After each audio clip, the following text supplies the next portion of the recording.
Hello everyone, आज जो हम चैप्टर लेकर आए हैं कक्षा 12वीं का तुलसीदास, जो कि बोर्ड की परीक्षा के अंतर्गत बहुत इंपॉर्टेंट चैप्टर है। उसके सारे क्वेश्चन इस वीडियो में हैं। वीडियो को लास्ट तक जरूर देखें, जिससे कि आपका सारे क्वेश्चन इस पार्ट के कवर हो जाए और ये आपके मार्क्स को अच्छे से कवर कर सके। चलिए स्टार्ट करते हैं। फर्स्ट क्वेश्चन दे रखा है, बेकारी की समस्या तुलसी के ज़माने में भी थी, उस बेकारी का वर्णन तुलसी के कवित्व के आधार पर कीजिए।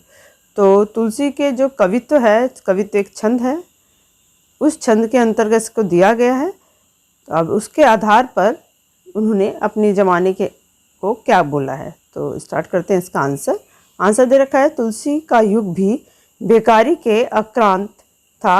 अकाल के कारण चारों ओर हाहाकार मचा था। किसान को कृषि की सुविधा नहीं थी, भिखारी को भी नहीं मिल रही थी। काम धंधे सब चौपट हो गए थे, कर्मचारी गण खाली थे और चारों ओर बेरोजगारी का वातावरण था।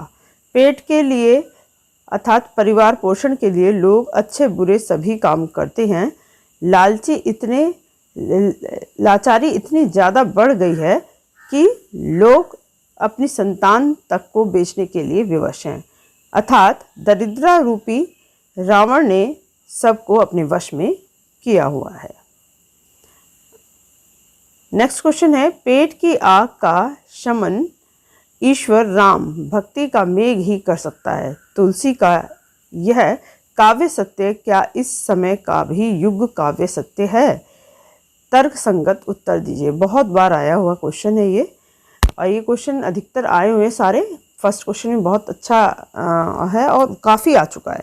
अब इसको देखते हैं। इसका भी क्वेश्चन का आंसर है कि तुलसी के ने कवितावली के इस पद में माना है कि पेट की आग राम भक्ति रूपी मेघ ही बुझा सकता है। कवि का मानना है कि कर्म फल ईश्वर के अधीन है। ईश्वर को पेट की आग को शांत करने वाला बताना सिर्फ आस्था का विषय है, क्योंकि जो मनुष्य परिश्रम करता है वह ही आगे बढ़ता है। बिना कर्म के किसी फल की प्राप्ति संभव नहीं है। इसीलिए कहा गया है कि ईश्वर को पेट की आग बुझाने वाला माना न तो तुलसी का युग सत्य था और न ही आज का, अर्थात तुलसी का युग हो या वर्तमान युग, परिश्रम किए बिना मनुष्य का पेट की आग कभी भी शांत नहीं हो सकती। इसीलिए इस भूख को शांत करने के लिए परिश्रम करना ज़रूरी है। पर जो हमारे तुलसीदास जी हैं, वो क्योंकि राम भक्त हैं और उन्हीं की भक्ति में लीन रहते हैं, इसलिए उन्होंने राम को माध्यम बनाया है। थर्ड क्वेश्चन है कि कवितावली के छंदों में अपने युग की आर्थिक एवं सामाजिक विषमताओं की अभिव्यक्ति है, कथन उसकी पुष्टि कीजिए। तो आर्थिक व सामाजिक, समाज के बारे में बताया गया है और आर्थिक के रूप में भी उन्होंने बात कही गई है। तो तुलसी मानवीय संवेदनाओं के कवि हैं। उन्होंने युगीय चेतना का सुंदर समावेश काव्य में किया है। कवितावली के उद्धृत पदों के अंतर्गत यह स्पष्ट हो जाता है कि तुलसी को अपने युग की समस्या अच्छे समझ थी। वे संत होते हुए भी जनता की पीड़ा से परिचित थे। उन्हें संसार में व्याप्त गरीबी, बेकारी तथा भुखमरी का ज्ञान था। किसान, मजदूर, वणिक इत्यादि वर्ग की जीविका के हास को कवि ने देखा था। उन्होंने इसमें भयंकर बेकारी और भूख का चित्रण सामने आया है। पेट की आग का असर सभी व्यक्तियों के पर स्पष्ट रूप से नजर आ रहा है। काम न मिलने की व्यवस्था में लोग ऊंचे नीचे कर्म कर रहे थे। धर्म अधर्म पर भी अब कोई विशेष ध्यान नहीं दिया जा रहा था। इस प्रकार तुलसी ने अपने युग की आर्थिक सामाजिक विषमताओं को ठीक से समझा था। इस तरह से ये सिद्ध होता है। नेक्स्ट क्वेश्चन है, यह कहने की जरूरत क्यों समझी कि धूत कहो, अवधूत कहो, जजपूत कहो, जौलाह कहो कोई, कि बेटी सो बेटा न ब्याहो, काहू की जाति बिगाड़ न सोई। इस समय में काहू की बेटी सो बेटा न ब्याहो कहने की सामाजिक अर्थ में क्या परिवर्तन आता है, कहें तो तुलसीदास जी सामाजिक यथार्थ तथा उनके जातिगत ताने बाने से परिचित थे। इसी कारण उन्होंने लिखा है कि काहू की बेटी सो बेटा न ब्याहो। बेटी की शादी सर्वश्रेष्ठ परिवार में करने की मंशा रहती है। पितृ प्रधान समाज में पुत्र ही पारिवारिक परंपरा व जातिगत प्रक्रिया को आगे बढ़ाने वाला होता है। बेटी की शादी जिस जाति के लड़के से होती है, लड़की उसी जाति की हो जाती है। जाति प्रथा का सबसे मजबूत रूप लड़के के विवाह के रूप में सामने आता है। लड़के वाले लड़की की जाति बिरादरी पर अधिक ध्यान देते हैं। काहू की बेटी सो बेटी ना ब्याहो कहने से सामाजिक अर्थों में थोड़ा परिवर्तन आता है। इस वाक्य में परिलक्षित होता है कि बेटी अधिक महत्वपूर्ण है, जिसके लिए लड़के की जाति बिरादरी को ध्यान में से जानने की जरूरत है। यह कथन स्त्री प्रधान समाज को प्रतिबिंबित करता है, जबकि वास्तव में तत्कालीन समय में ऐसा नहीं है। वास्तव में इससे जाति प्रथा पर वैसा व्यंग संभव नहीं होता जैसा तुलसी चाहते हैं। यहाँ पुत्र मोह तथा पितृ प्रधान समाज पर भी व्यंग है, जो समाज में पुरुषों को अधिक महत्व देते हैं तथा बेटी को एक समस्या मानते हैं। तुलसी का समाज ऐसी कई विसंगतियों से ग्रस्त था, जहाँ नारी के अस्तित्व को अधिक महत्व नहीं दिया जाता था। तुलसीदास का व्यंग समाज की पूरी व्यवस्था पर है। क्वेश्चन नंबर 5 दे रखा है, धूत कहो वाले छंद में ऊपर से सरल व निरीह दिखलाई पड़ने वाले तुलसी की भीतरी असलियत एक स्वाभिमानी भक्त हृदय की है। इससे आप कहाँ तक सहमत हैं? और अथवा करके दे रखा है कि धूत कहो अवधूत को सवैया में तुलसीदास का स्वाभाविक या स्वाभिमान प्रतिबिंबित होता है। इस कथन की पुष्टि कीजिए। तो तुलसीदास विषादग्रस्त समाज से संघर्ष करते दृष्टिगत होते हैं। वे हर प्रकार के विभाजनकारी शक्तियों से टकराते हैं। तुलसी सही अर्थ में समन्वयकारी तथा मानवतावादी रचनाकार हैं। वे धूत, अवधूत, राजपूत, जुलाहा जैसे सामाजिक विभाजन को अनर्थकारी मानते हैं। उन्होंने समाज में अपनी स्थिति देखी है। एक ब्राह्मण होते हुए भी उन्होंने सामाजिक अपवादों से दो चार होना पड़ा था। सामाजिक यथार्थ यही था कि समाज का विभाजन प्राय आर्थिक आधार पर निर्धारित हो गया है। धन और प्रभुत्ता रखने वाले लोग सामाजिक मान्यताओं के निर्माता तथा नियंत्रक होते हैं। ऐसे में तुलसी मांग कर खाते हैं और मस्जिद में सोते हैं जैसी बात कर उक्त सामाजिक व्यवस्था को दो टूक जवाब देते हैं, किंतु अंततः तुलसी भक्त शिरोमणि हैं। वे राम के प्रति दास्य भाव स्वीकार करते हैं और तुलसी की भक्ति ही उनकी अंतः चेतना को सर्वजन हिताय बनाती है। तुलसी की वाणी में लोगों के प्रति उल्लाहने और तिरस्कार का क्या कारण रहा होगा? तुलसी अपने समय में बहुत लोकप्रिय कवि थे। उनकी राम भक्ति कथा बाँचने की कुशलता व लोकप्रियता के कारण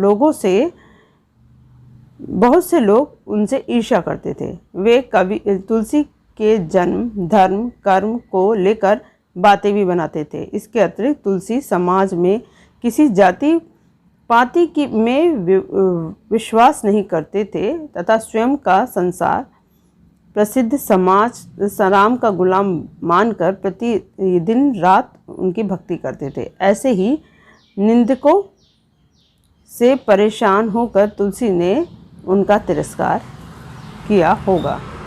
निंदक होते हैं जो बुराई करने वाले होते हैं। तुलसी की सम्यक चौपाई के आधार पर लक्ष्मण के प्रति राम के स्नेह संबंधों पर प्रकाश डालिए।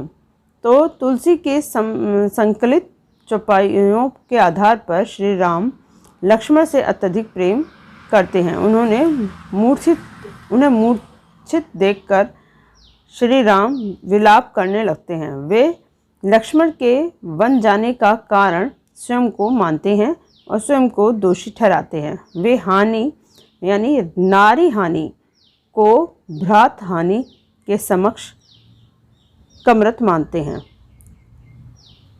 लक्ष्मण को बिछड़ते देख राम आत्मग्लानि और शोक से पीड़ित हो जाते हैं और वे स्वयं को शक्तिहीन महसूस करते हैं।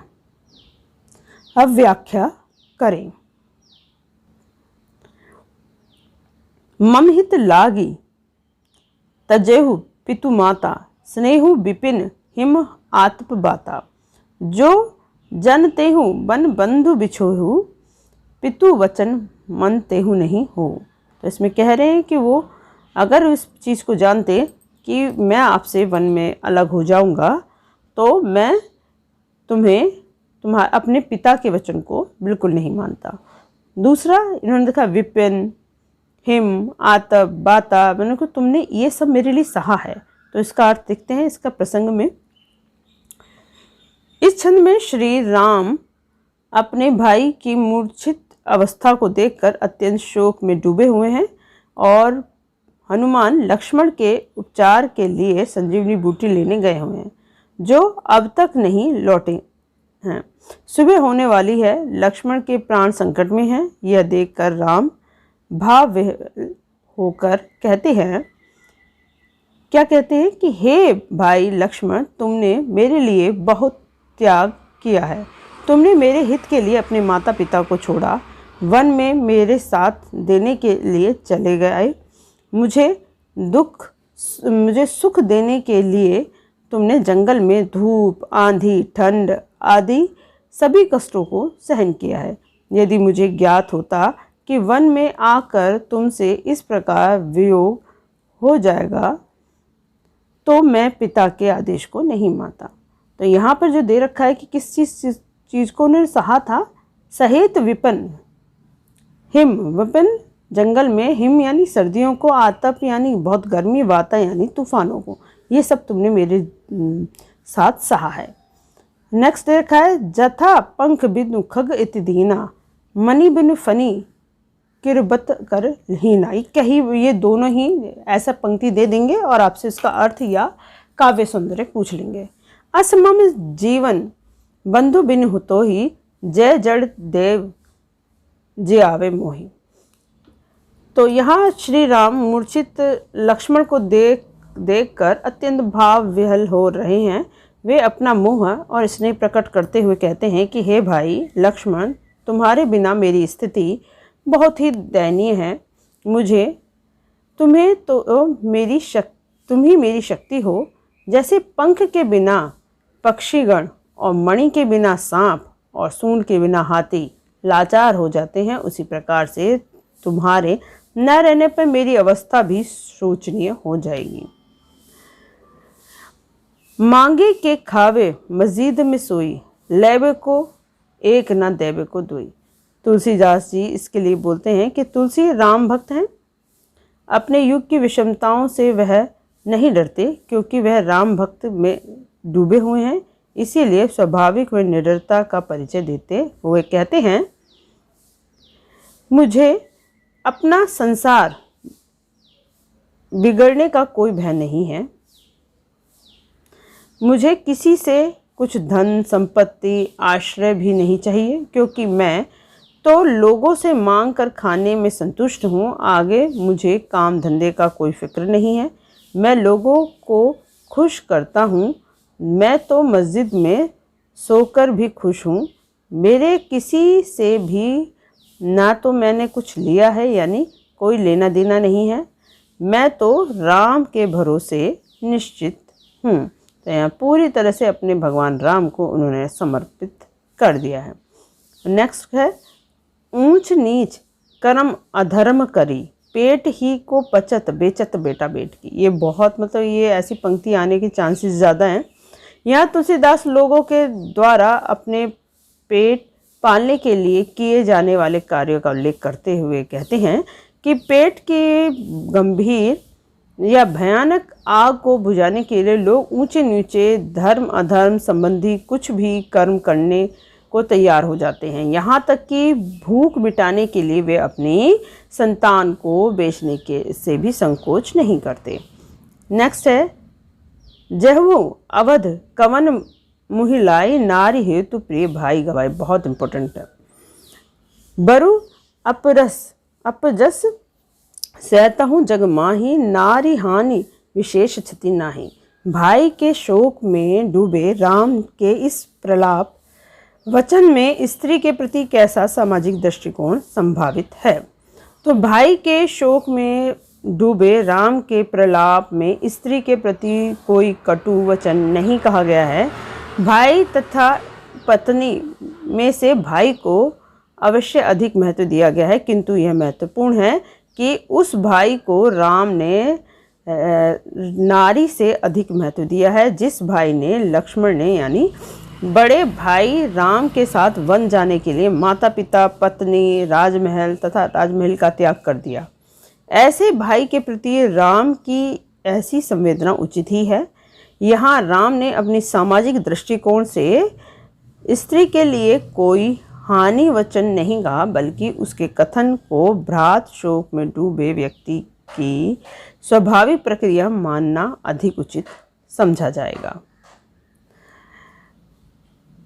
हे भाई लक्ष्मण, तुमने मेरे लिए बहुत त्याग किया है।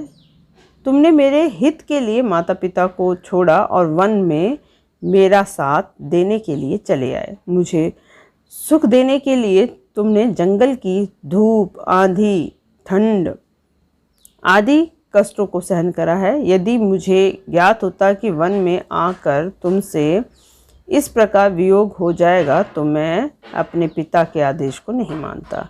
जत्था ये अभी शायद हमारे ये रिपीट हो गया। मांग खाव मस्जिद में सोए ऊंच नीच धर्म अधर्म करिए। ये हमारा रिपीट पेज है, तो इसको हम छोड़ देते हैं। नेक्स्ट, नारी हानि विशेष क्षति नाही कहकर तुलसीदास ने जो सामाजिक दृष्टिकोण प्रस्तुत किया है उस पर अपने विचार में एक अनुच्छेद को व्यक्त करो या अनुच्छेद में व्यक्त करो। राम के द्वारा कहे गए ये शब्द कि भाई के समक्ष नारी की हानि विशेष महत्व नहीं रखती, यह भाव या कथन उस समय की नारी की हीन अवस्था को भी दर्शाते हैं तथा नारी मैका छोड़कर सदा के लिए ससुराल आती है, परंतु वहाँ उसे सदैव दूसरे दर्जे का ही समझा जाता है। भाई का संबंध रक्तीय होने के कारण उसे नारी से अधिक महत्वपूर्ण समझा जाता है और पत्नी के लिए राम का दृष्टिकोण पूर्णतः गलत है। अगर नेक्स्ट क्वेश्चन दे रखा है कि लक्ष्मण मूर्छा और राम का विलाप काव्यांश में लक्ष्मण के प्रति राम के प्रेम के कौन कौन से पहलू अभिव्यक्त हुए हैं। तो लक्ष्मण मूर्छा राम के विलाप में कविता में लक्ष्मण के प्रति राम के प्रेम की हृदय स्पर्शी अभिव्यक्ति हुई है। यहाँ श्री राम के मानवीय रूप दृष्टिगत होते हैं। वे साधारण मानव की तरह दुखी होते हैं तथा कहते हैं कि उन्हें यदि ज्ञात होता कि वन में भाई का विच्छोह होगा तो वे पिता को दिए गए वचन का भी पालन नहीं करते। वे कहते हैं कि संसार में पुत्र स्त्री आदि तो एकाधिकार बार मिल जाता है, परंतु सगा भाई पुनः नहीं मिलता। वे कहते हैं कि लक्ष्मण के बिना वे कौन सा मुंह लेकर अयोध्या जाएंगे। इस पंक्ति में श्री राम के आंतरिक व्यथा का मार्मिक चित्रण हुआ है। शोकग्रस्त माहौल में हनुमान के अवतरण को करुण रस के बीच में वीर रस का आविर्भाव क्यों कहा गया है, ये भी इम्पोर्टेंट क्वेश्चन है। तो हनुमान के अवतरण को करुण रस के बीच, जहाँ पर सब दुखी थे वहीं वीर रस यानी उत्साह आ जाता है। अब आविर्भाव इसलिए कहा गया क्योंकि जब अर्धरात्रि तक हनुमान के नहीं लौटने से राम अत्यंत दुखी हुए तो उन्हें भाई का विछोह संतप्त कर रहा था। शोकग्रस्त राम जीवन के अतीत की घटनाओं पर विचार करते हुए विलाप कर रहे थे। उनका विलाप उनकी सेना को दुखी कर रहा था। सभी लोग अत्यंत दुखी व शोकग्रस्त थे। चारों ओर करुण रस का प्रभाव हो रहा था। उसी समय हनुमान द्रोण पर्वत के साथ लंका पहुंच गए और उनके पहुंचते ही वानर और भालुओं में हर्ष का संचार हो गया। करुण रस की जगह वीर रस का प्रभाव आया या प्रवाह आया और हनुमान के इस कार्य से सेना में उत्साह और शक्ति का संचार हुआ। राम ने हनुमान को गले से लगा लिया। कुंभकर्ण के द्वारा पूछे गए जाने पर राम ने अपनी व्याकुलता के बारे में क्या कहा और कुंभकर्ण से क्या सुनना पड़ा। तो कुंभकर्ण द्वारा पूछे जाने पर रावण अपनी व्याकुलता बताते हुए कहते हैं कि हनुमान ने साक्षात काल का देह धारण किया। उसने लंका में हाहाकार मचा दिया, असुरों का निर्मम संहार किया है तथा अभी भी हनुमान किसी भी प्रकार से पराजित होता हुआ नहीं प्रतीत हो रहा है। इस बात से कुंभकर्ण ने रावण से कहा कि भ्रात, आपने सीता हरण किया है, इसी कारण हनुमान सारे असुरों का संहार कर रहा है और वह इस प्रकार संपूर्ण असुर जाति का विनाश कर देगा या करेगा। इस प्रकार से आपके यहाँ पे सारे क्वेश्चन कंप्लीट होते